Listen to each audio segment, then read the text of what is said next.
നമ്മുടെ രാജ്യത്തിൻ്റെ എല്ലാവിധ സ്വാതന്ത്ര്യങ്ങളും സുരക്ഷകളും സൗഭാഗ്യങ്ങളും ആവോളം അനുഭവിച്ചുകൊണ്ട് റിപ്പബ്ലിക്കിനെ സംരക്ഷിക്കാനാണ് എന്ന് പ്രഖ്യാപിച്ചുകൊണ്ട് നമുക്കിടയിൽ അതിഭീകരമായ വിഭാഗീയതയെയും വർഗീയതയെയും ഭീകരതയെയും പാലൂട്ടി പരിപോഷിപ്പിച്ച ഇസ്ലാമിക ഭീകര സംഘടനയായ പോപ്പുലർ ഫ്രണ്ടിനെ 2022 സെപ്റ്റംബറിലായിരുന്നു കേന്ദ്ര സർക്കാർ നിരോധിക്കുകയും തീവ്രവാദികളായ അവരുടെ നേതാക്കന്മാരെ തുറുങ്കിലടച്ചതും. നമ്മുടെ രാജ്യത്തിന്റെ സുരക്ഷിതമായ നാളെയെ കരുതി മോദി സർക്കാർ ചെയ്ത ഏറ്റവും വലിയ നന്മയായിരുന്നു അത് എന്ന് തിരിച്ചറിയത്തക്ക നിലയിലുള്ള നടുക്കുന്ന വിവരങ്ങളായിരുന്നു പിന്നീട് പുറത്തേക്ക് വന്നതെല്ലാം. റിപ്പബ്ലിക്കിനെ സംരക്ഷിക്കാനെന്ന പേരിൽ ഇവർ പടച്ചുവിട്ട ദേശീയ സ്റ്റണ്ടിന്റെ പിന്നാമ്പുറത്ത് നമ്മുടെ രാജ്യത്തിന്റെ അഖണ്ഡതയെ ശിഥിലമാക്കി വർഗീയ വിഷപ്പാമ്പുകളെ തുറന്നുവിട്ട് വലിയ കലാപങ്ങൾ ഉണ്ടാക്കി ഹൈന്ദവ ക്രൈസ്തവ നേതാക്കന്മാരെ ഉന്മൂലനം ചെയ്യാനുള്ള നിഗൂഢ തന്ത്രങ്ങളുമായി 2047 ആകുമ്പോഴേക്കും ഇന്ത്യയുടെ ഭരണം അട്ടിമറിച്ചെടുത്ത് മറ്റൊരു പാകിസ്ഥാൻ സ്ഥാപിക്കാനുള്ള കടുത്ത ഭീകര നീക്കങ്ങളുടെ കരുനീക്കങ്ങളെ ആയിരുന്നു കേന്ദ്ര സർക്കാർ ഇറങ്ങി പൊളിച്ച് അടുക്കിയത്. അതിന് അനുബന്ധമായി പിന്നീട് കേന്ദ്ര ഏജൻസികൾ കോടതികളിൽ നടത്തിയ വെളിപ്പെടുത്തലുകളെല്ലാം രാജ്യത്തെ ഒന്നിനൊന്ന് നടുക്കുന്നത് തന്നെയായിരുന്നു. ഇന്ത്യയുടെ നിതാന്ത വൈരികളായ പാകിസ്ഥാനുമായി ഒരു യുദ്ധമുണ്ടായാൽ അതിന്റെ പുകമറക്കിടയിൽ കേരളമടക്കമുള്ള ദക്ഷിണേന്ത്യൻ സംസ്ഥാനങ്ങളെ അട്ടിമറിച്ച് പാക് അനുബന്ധ ഇസ്ലാമിക രാഷ്ട്രമാക്കി മാറ്റാനുള്ള ശക്തമായ തയ്യാറെടുപ്പിലായിരുന്നു പോപ്പുലർ ഫ്രണ്ട് തീവ്രവാദികൾ എന്ന് NIA വെളിപ്പെടുത്തിയത് കഴിഞ്ഞ ദിവസമാണ്. പോപ്പുലർ ഫ്രണ്ട് നേതൃത്വത്തിനെതിരായ കേസ് പരിഗണിക്കുന്ന ഡൽഹി പട്യാല ഹൗസ് കോടതിയിലാണ് ഇന്ത്യയുടെ ഐക്യത്തിനും അഖണ്ഡതയ്ക്കും ഏറ്റവും വലിയ ഭീഷണിയായ ഇവരെക്കുറിച്ചുള്ള ഞെട്ടിക്കുന്ന വെളിപ്പെടുത്തൽ NIA നടത്തിയത്. ഇന്ത്യ പാകിസ്ഥാനുമായി യുദ്ധത്തിന് ഇറങ്ങിയാൽ ശ്രദ്ധ വടക്കൻ പ്രദേശങ്ങളിൽ ആയിരിക്കുമെന്നും ആയതിനാൽ ആ സമയത്ത് തെക്ക് നിന്ന് ആക്രമിച്ച് ദക്ഷിണേന്ത്യ പിടിച്ചെടുക്കണം എന്നുമായിരുന്നു PFI ക്ലാസുകളിൽ പഠിപ്പിച്ചിരുന്നത് എന്നാണ് ഒരു സംരക്ഷിത സാക്ഷി കോടതിയിൽ മൊഴി നൽകിയത്. കടുത്ത അമ്പരപ്പായി മാറുന്ന ഈ വിവരങ്ങൾ വസ്തുനിഷ്ഠമായ തെളിവുകളുടെ അടിസ്ഥാനത്തിലാണ് NIA കോടതി സമക്ഷം ബോധ്യപ്പെടുത്തിയിരിക്കുന്നത്.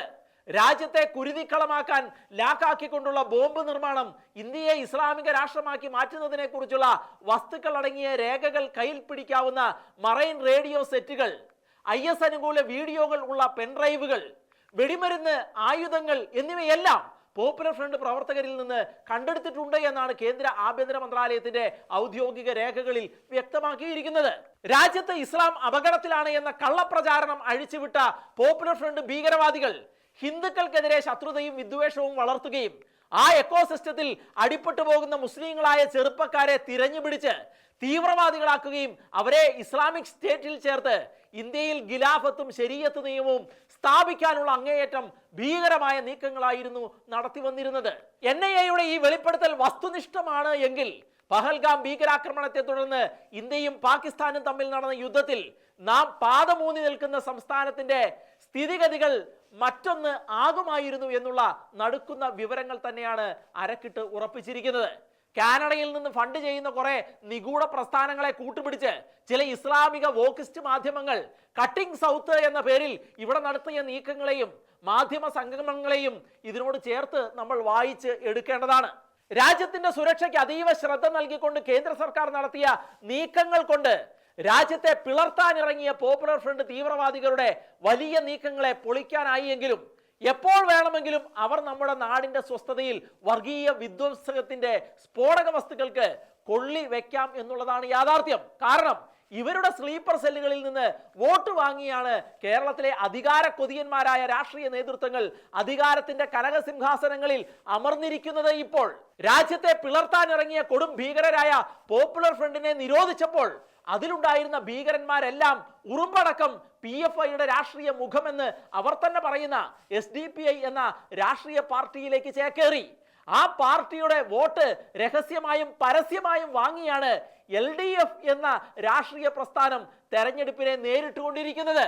ബംഗ്ലാദേശിൽ വലിയ കലാപങ്ങൾ നടത്തി ഭരണം അട്ടിമറിക്കാൻ മുന്നിൽ നിന്ന് നമ്മുടെ രാജ്യത്തിനെതിരെ കടുത്ത നീക്കങ്ങൾക്ക് കളമൊരുക്കുന്ന മതരാഷ്ട്രവാദികളായ ജമായത്തെ ഇസ്ലാമി തീവ്രവാദികളുടെ രാഷ്ട്രീയ പാർട്ടിയായ വെൽഫെയർ പാർട്ടിയുടെ വോട്ട് വാങ്ങിയാണ് UDF എന്ന് പറയുന്ന ഈ രാഷ്ട്രീയ പ്രസ്ഥാനം ഈ തദ്ദേശ തെരഞ്ഞെടുപ്പിൽ ജയിച്ചു കയറിയത്. മാസങ്ങൾക്കുള്ളിൽ നിയമസഭാ തെരഞ്ഞെടുപ്പ് വരുന്നതിനാൽ ഈ മതവാദികളുടെ താളത്തിനൊത്ത് തുള്ളേണ്ട പരമഗതികേടിലേക്ക് ഇതോടെ ഇടതരും വലതരും നിബന്ധിച്ചിരിക്കുകയാണ്. തീവ്രവാദികളെയാണ് കേരളത്തിലെ ഇടതു വലത് രാഷ്ട്രീയ പാർട്ടികൾ കൂട്ടുപിടിച്ചിരിക്കുന്നത് എന്ന കാര്യം അങ്ങേയറ്റം ഭീതിയോടും ആശങ്കയോടും കൂടി മാത്രമേ നമുക്ക് നോക്കിക്കാണാൻ കഴിയുകയുള്ളൂ. ഇങ്ങനെ തന്നെ മുന്നോട്ട് പോയാൽ രാജ്യത്തെ പിളർത്താനിറങ്ങിയിരിക്കുന്ന ഇസ്ലാമിക ഭീകരന്മാർ കേരളം കേന്ദ്രമാക്കി വീണ്ടും പടർന്നു പന്തലിച്ച് രാജ്യത്തെ പിളർത്തി കേരളമടക്കമുള്ള സംസ്ഥാനങ്ങളെ ഇസ്ലാമിക ഗാലിഫേറ്റാക്കി ശരീഅത്ത് നിയമത്തിന് കീഴിലാക്കുന്ന കാലം വന്നുകൂടാ എന്നില്ല. ഏതായാലും രാജ്യത്തെ സ്നേഹിക്കുന്ന പൗരന്മാർ മതത്തിനതീതമായി രാജ്യസുരക്ഷയ്ക്കും അഖണ്ഡതയ്ക്കും പ്രാധാന്യം നൽകി മുന്നോട്ടു പോകേണ്ടതാണ്.